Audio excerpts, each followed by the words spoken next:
करके देता हूँ।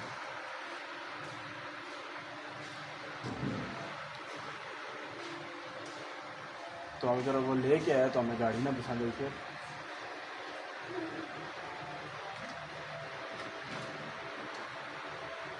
बात ही है ना, हमें गाड़ी भी पसंद आनी चाहिए, ये ना हो गाड़ी हमें पसंद ही ना आए। हाँ ठीक है, उन्हें फिर 86 का बोल के 86 से नीचे नहीं मान सकते, ऊपर नहीं जा सकते। 670 बोली पहले, 670 बोली पहले, अगर वो कहेंगे थोड़ा ऊपर का फिर 86 का ठीक है। तो ये इतने रेंज नगद दे सकते हैं उन्हें क्या पैसा तो लो